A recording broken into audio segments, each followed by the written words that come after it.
Hey guys, check this out. One of the best croissants in the world, in my opinion.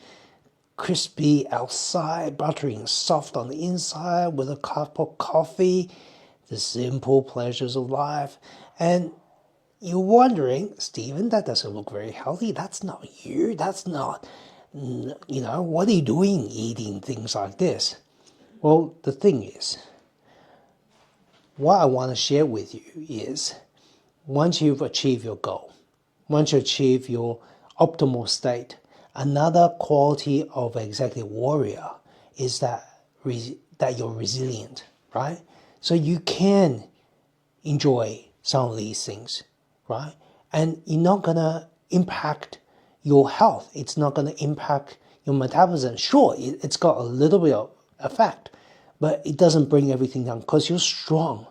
You can take these things. Now, if you have been having spent years not being healthy, having brain fog, having fatigue, well, what I'm eating, you should not be eating. And this is what we call transformation phase. We're looking at becoming resilient. We're looking to have this new lifestyle on a sustained basis. And that means we can get to the state where we can enjoy things like this without impacting our ability to perform at our best. Yeah, we can take the hit and recover smoothly, elegantly, and that's what it means. And to demonstrate, let me show you the experiment I'm going to do. So what I've got going on here is, of course, the burger. And I didn't mention the burger. I have a burger. But my strategy is, and this is where I want to show you the value. I have burger. It's got no buns.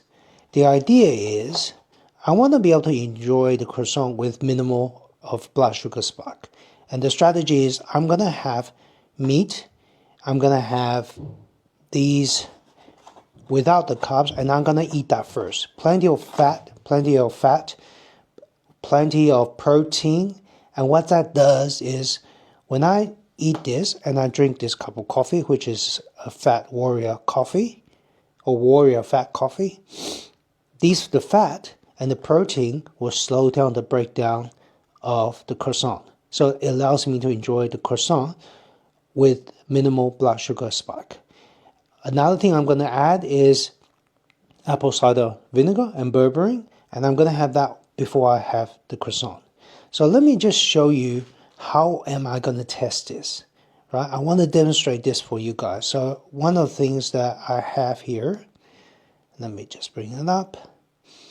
As you can see, I've got continuous CGM, continuous glucose monitoring going on. So my blood sugar has been very stable throughout the day. I've just completed 18-hour fast.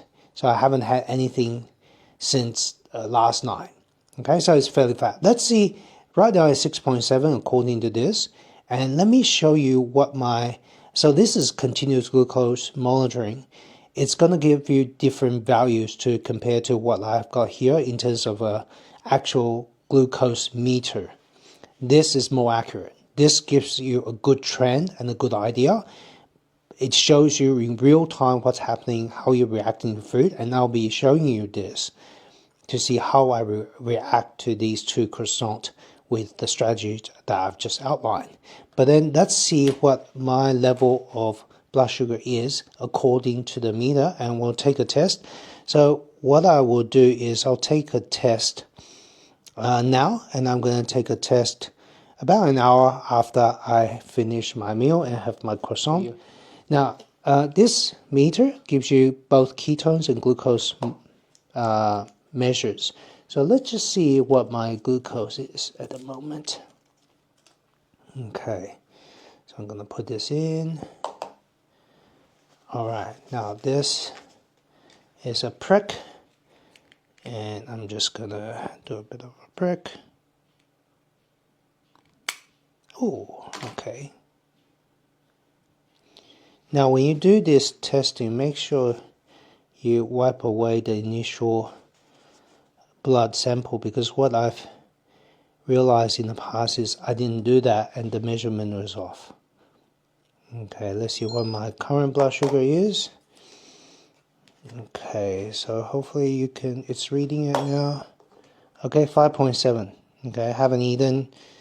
Alright, so fairly flat. Ideally, it shouldn't jump too much. Now, what I'm going to do is look at my ketone next. Let's see what my ketone is. Okay, so what my ketone looks like. Okay, so let's see. Just going to do a test. Hopefully you can see this. Okay, let's see my ketones. Come on, butterfly. Fly. Hopefully I'll get a good measurement. 0.3. Okay, just a little bit of ketones, not a lot. And that's completely normal. Once you get keto adapted, one of the things that you'll find is your ketone level is not as high when you first started. And that's completely normal because your body is using the ketones for energy. So you feel good. So it's not competition. Having mild ketosis is a good thing on a sustainable form, in a sustainable long-term form. And that's what we want to get to in the end. Okay, so what I'm going to do, now that I show you my baseline level, I'm going to eat my food and I will show you what my result look like 1 hour from now and just show you my result. All right, catch you later.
Guys, I think it's almost time.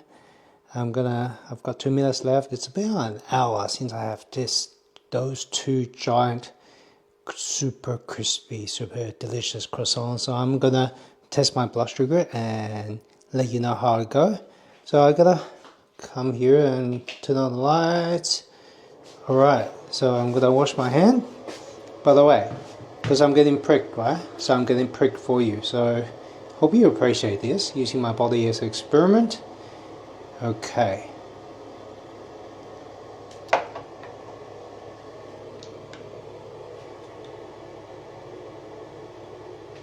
Right, washing my hand. I'm getting pricked, preparing myself to get pricked. Give it a nice wash. And by the way, if you're not familiar, if you haven't been a diabetic like I have, you're not familiar with blood glucose testing, make sure you wash your hand with soap, because I use moisturizers and stuff like that. You're going to get false reading if you have moisturizers or anything, so you got to get that nice and clean. I'm going to just wash it with soap. Okay, alright, shake it off. Then let's head back and get my blood glucose tested. So I'll show you both what's going on with my CGM, continuous glucose monitor, and I'll show you what's going on with the actual blood glucose test. Okay, 4, 3, 2, 1. Okay, so it's been about an hour. Now, if I have insulin resistance, I expect my glucose to stay up. But what you're going to get is, normally you'll take a reading half an hour after eating, an hour and a half, 2 hours, just to see how the trend goes. But because I have my CGM, I don't need to do that. I'm just going to test what's it like an hour after I ate those 2 croissants, following the strategy that I just recommended. Okay, let us begin. I expect my ketones to be nil because I did have a carbohydrate. So let's see how we go. Let's get my fingers clean. And I need something to prick my finger with, the lancet. Okay, so here we go. Put that in. Now, back in the days when I was diabetic, before the advent of CGM, I had to prick my fingers dozens of times a day. Super annoying. But it is what it is. That's what happens when you don't know what's going on with your body. And you feel fatigued, tired all the time, and you don't know why. Okay, so I've got some isopropyl alcohol. Gonna wipe it off. Shake it dry. Okay, here we go. Alright, so now when you're doing your finger prick test, right, make sure you give it a nice massage, get the blood going, and that will help the blood flow correctly. Let's see our glucose level first. Okay, so you can see this. Let me just bring you a little bit closer so it's easier for you to see. Okay, so getting ready to apply the blood. Alright, so there we go. Prick, ow! No, not pleasant. I don't like finger prick. Okay, really don't like finger pricks. It's something you get used to. Okay. Alright. Nice big prick. Let me just get some blood. Okay, let's see how we go. So this is 2 delicious croissants. And following my strategy. Okay, 6.1. Okay, hope you can see this. Right, that's quite a bit of carbs I just had. And my blood sugar has not changed much. Let's see if I've got any ketones left. I doubt it, but we'll see. Because what happens is when you have carbohydrates, your body will stop producing ketones. Okay, so got more blood going. Let's see if I got any ketones left. So you can see it's reading. Butterflies. Go fly. I love those butterflies. Monarch butterflies, I believe they are. Okay, 0.2. So still got a little bit. So definitely out of ketosis. Not in ketosis anymore. Well, generally, if it's above 0.5, I was in kind of mild, very, very low level ketosis before. And now I still got a little bit of ketones. Incredible. After the carbohydrates, that I have still a bit of ketones left. Let me show you the continuous glucose monitor. And then you can see what happens after the meal. Okay. Hope you can see this. Okay, see, as you can see, my glucose is stable. In fact, it's 6.4. It has not moved. It wasn't like this arrow shows the trend. After I ate, so let me see, what time did I eat? I ate about 2:37 p.m. So let's have a look at last 3 hours. So around 2:37 p.m., I ate a burger without buns. Okay, had burgers without buns, was not quite full yet. So I'm gonna get some eggs. Okay, I had 3 eggs with that and see what happens to my blood sugar after I ate those things, right? Remember, plenty of protein, plenty of good natural fat. My blood sugar hardly ever shifted. It's almost like I haven't ate at all, right? And look at this, right? So about 2:37, I had my meal. In fact, they actually dropped a little bit just before I ate, which is interesting. Then at 2:56, around 3 p.m., I had my croissant, and my blood sugar, hardly moved at all. right? So in the time leading up about 3 o'clock till now, which is about 4 o'clock, the entire hour, my blood sugar hardly ever moved. And I ate 2 croissants. In fact, I ate a little bit more than that. I took a bite, just a bite of my daughter's coffee slice, coffee vanilla slice, right? So that's definitely gonna have sugar, a little bit of sugar, and there's plenty of carbs.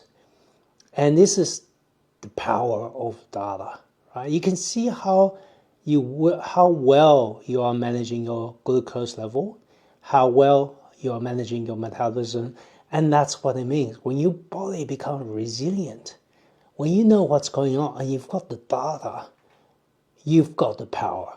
You've got the power to control your biology, and you're not letting it impacting your ability to perform, right? So what does that tell us? Well, first, having data will change your life, right? It means you can do a lot of things to see how your body is actually reacting to the food you eat.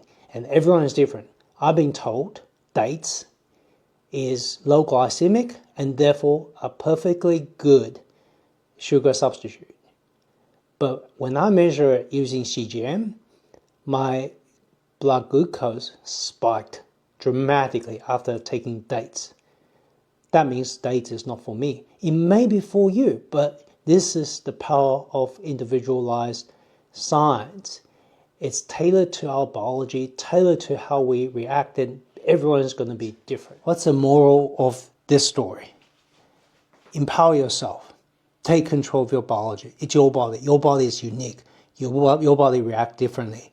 And once you've got to a certain stage of transformation where you're resilient, you can actually start eating some of the things that's really good and enjoyable, the spice of life, right? Having a little bit of something that you really, really enjoy is, and not be hurt by it, not be harmed by it, and still be able to recover from it.